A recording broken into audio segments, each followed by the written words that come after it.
Welcome to Seize the Mains by Malhotra's IAS Academy. I'm Surbhi Sardana and this is Season 3 of our Daily Answer Writing Initiative.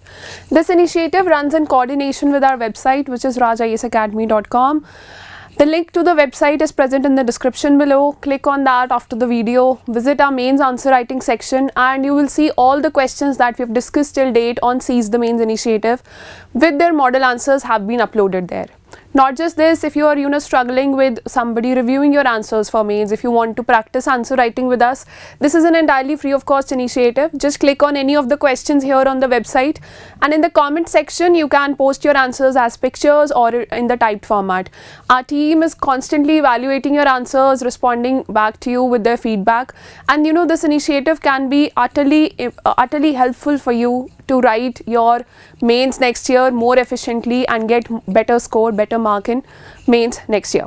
So yes, whether you are a UPSC civil services aspirant or a state civil services aspirant, I'm sure that this initiative is going to benefit you both ways. All the questions that we discuss here are from current affairs, so daily one question each day, one answer each day. I think that's enough, and that is how you should carry forward your practice even if you are planning to prepare for prelims this year.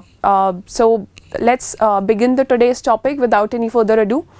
The topic for today that has been chosen is the Israel-Palestine conflict. See, this topic can be asked to you from three dimensions. First of all, it is very important from prelims point of view. So whatever your areas with regards to Mediterranean Sea, Dead Sea and Israel-Palestine, they are there. Make sure that you cover those maps very properly before sitting for your prelims. Then coming to the mains part of it, bilateral relations of India with Israel, bilateral relations of India, very soft relations with Palestine, they are important. That why is Palestine important for us?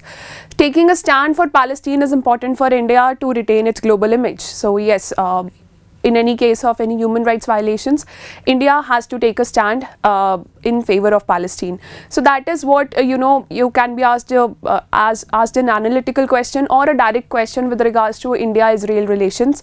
So we framed a question that covers mostly all aspects of the answer. It does ask you about the Israel-Palestine conflict also. It asks you about India's stand also and India's relations also. So this is going to be a very comprehensive answer, very comprehensive question, but just stand your ground. Stay with us and you will see that after completion of this video you'll be more educated about this topic and about the current happenings. So the question is, briefly describe the Israel-Palestine conflict, discuss India's bilateral relations with both Israel and Palestine and their significance, also put light on India's stand on the conflict. So yes, starting from the first part is very simple. Briefly describe the Israel-Palestine conflict. Also this carries 250 words. So yes, you're going to find it very hard to finish this answer in 250 words itself, but with regular practice, you should be able to answer a 250 words question by 230 words max. Don't take it to 250 absolutely, and try not to surpass the word limit, because you might invite penalty if the examiner is irked by your presentation. You might as well see a great penalty in your answer. So finish your answers by 230 words in case of a 250 words answer. Briefly describe the Israel-Palestine conflict. So that is something based on your knowledge, what you've read about the conflict. See, here we would be giving a comprehensive description, but you'll have to sum up that in your own words within a paragraph of 50 to 70 words at max, not more than that. Then discuss India's bilateral relations with both Israel and Palestine and their significance. Here, bilateral relations with Israel, they'll take most of your content here. Bilateral relations with Palestine, they're just 2 to 3 lines long, not more than that.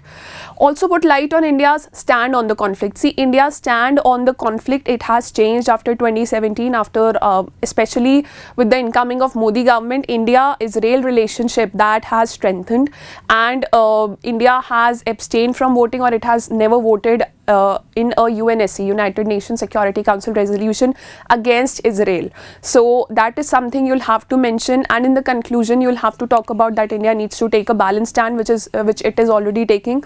Also talk about the changed relationship. Now it is about a balancing act between Israel and Palestine, because if we side with Palestine, then we lose on relationship with Israel, and if we side with Israel, then we use relationship with the Arab world where most of our oil comes from. So definitely this is going to be a challenging answer, but stay with us and see how to answer it. See, Israel-Palestine conflict, you can directly start talking about it because there is no time for introduction or no word limit left. But in 1 to 2 lines, briefly describe it. What is the conflict about? Then from your body paragraph 1 onwards, talk about specific places, talk about specific declarations. Your Balfour Declaration could be one. Your wars, 1967 war could be one. The two-state solution, that term could be put in there. And also draw the map of Israel and Palestine, your West Bank and Gaza Strip. You could find that on Google Images, definitely there. So definitely include maps in your IR questions. The Israel-Palestine conflict is often referred to as the world's most intractable conflict. It is rooted in a dispute over a land claimed by Jews as their biblical birthright and by the Palestinians who seek self-determination. So in these 2 lines, you've basically summed up the entire issue, what it is. So the examiner, after reading this, he or she would get to know that you know about the conflict. Despite repeated attempts to end the conflict between the 2 countries, there is no peace settlement in sight. Include this or exclude this depending upon your choice. This line can be very comfortably excluded as well, but if you feel that it fits rightly in your answer in the way you are in the prose that you are taking, definitely put it there. Then here we are talking about, in the body paragraph 1, the Israel-Palestine conflict itself. See, the entire answer is available on our website. See, first of all, you need to begin with that the international community gave Britain the task of establishing a national home in Palestine for Jewish people. The problem was that on one hand, Palestine was an ancestral home for Jews. Palestinian Arabs also claimed the land on the other hand. So hence, Palestinian Arabs opposed the move. So this is basically where the issue was there, and in 1947 the UN voted for Palestine to be split into 2 separate Jewish and Arab states. This is commonly known as the two-state solution, that both the communities, they can stay together. So definitely use that term, two-state solution. So this was accepted by Jewish leaders, of course, but it was rejected by the Arab side, and in 1948 British rulers left, obviously, and Jewish leaders declared the creation of the state of Israel, which was objected by many Palestinians, and there was a deadly war that followed, and troops from neighboring Arab countries also, which supported the cause of Palestinians, they also invaded. See, it's going to be a long story, but definitely talk about some keywords, some dates, some are important. This, here a lot of Palestinians had to flee. They were forced out, and after that, Jerusalem was divided between Israeli forces in the west and Jordanian forces in the east. So there was never a peace agreement with each side blaming the other. There were more and more wars and fighting in the following decades. And these wars, they have been listed down here in 1948 to 49, the first war that we talked about. Then in 1956, you had the Suez Crisis. In 1967, you had the 6-day war. This is most important here. Then 1973, you have Yom Kippur War, and 1982, Lebanon War. And in 2006, Second Lebanon War, and even after that a lot of violent attacks have followed. Recently also, there was a lot of bombing in Gaza that happened. Gaza is occupied by Hamas forces. Yes, it's mentioned here. It's a militant group. So yes, definitely talk about these dates and these wars, and just mention about the latest bombing, shelling or any attack that has happened in Palestine or from the Hamas side into Israel. So definitely mention that, update this answer with the current affairs. Moving on to the next part of it, also the entire answer is on the website, so you can check the full content there. Moving on to the body paragraph 2, it talks about bilateral relations between 2 countries. So obviously you cannot talk about bilateral relations with Israel and Palestine simultaneously. We'll divide our answer first with regards to Israel. So they share healthy relations in the following areas. This is something, a disclaimer that you have to give. The Republic of India and the State of Israel have an extensive, comprehensive economic, military and political relationship. So we are related on all the fronts. Recently this I2U2 group was created and India was made a part of it. So they are both members of I2U2 group, and Indian and Israeli governments have stated that they have deep ties rooted in mutual problems and a desire to address them, especially in regards to Israeli technical applications for India. It could be with regards to desalinization plants that Israel is establishing in our island states or island UTs. So talking about the defense part, India is the largest buyer of Israeli military equipment. This Falcon AWACS system, Searcher 2. You could also write about the Barak 8 missile here, which is being built, which has been built in collaboration with Israel. Then Israel is the second largest supplier of military equipment to India after Russia. See, both of these are facts. These entail data that India is the largest buyer for Israel, and in terms of India's spending, where we are buying from, Russia tops the list and Israel is second. So you can choose to write any one of these. Both of these are not that important. Choose to write any one of these and give examples of these, military systems or defense systems, whatever.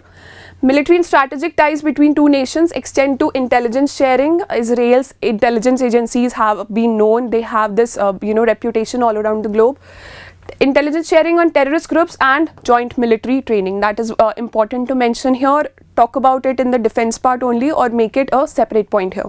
Then as of 2019, India is the third largest Asian trade partner of Israel and its 10th largest trade partner overall. And this data can be taken from economic survey or anywhere. Latest data is always available through economic surveys. Then relations further expanded during the past decade, with India abstaining from voting against Israel in several United Nations resolutions. So that has strengthened the relationship between India and Israel, but here there is a catch to it because it has deteriorated relations of India and the Arab world. Further, India has also joined India-led International Solar Alliance. International Solar Alliance was earlier meant for just tropical countries or areas in tropical regions, but now it has been extended and Israel has participated in that. Then India-Palestine relations. Mostly we are giving a lot of things to Palestine in terms of education, in terms of not military training but education and health sector most importantly.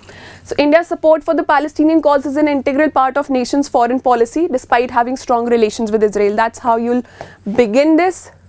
India has always played an active role in extending support for the Palestinian cause across various multilateral fora as well. UNESCO is one such example. UNESCO recognized Palestinians' identity. India was one of the first countries to recognize the Palestine state in 1988. This is important here.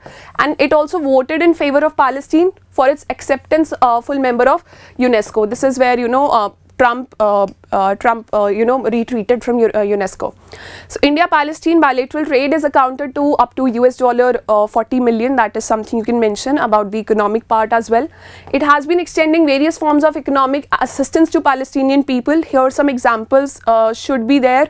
Just like in the case of our India-Afghanistan question, we definitely talk about dams also. We talk about the infrastructure projects also.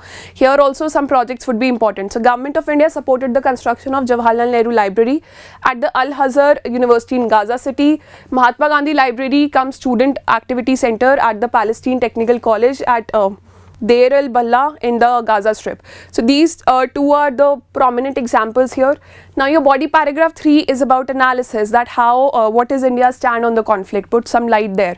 So until 2017 the Indian position was that it supported the creation of an independent sovereign Palestine state based on the 1967 border and with East Jerusalem as its capital that lives alongside Israel. But the balancing act it did not appear to have gone down well with the Israeli side, and hence we had to change our stand. And for the sake of bilateral relations, India has always been careful not to upset Israel's sensitivity. So that is something you need to mention here. While Israel ties are on a strong footing, India cannot ignore the Palestinians for historic, moral, legal and realist reasons. So that is here where you're taking a balancing stand, and from here we are moving towards our conclusion that what India needs to do.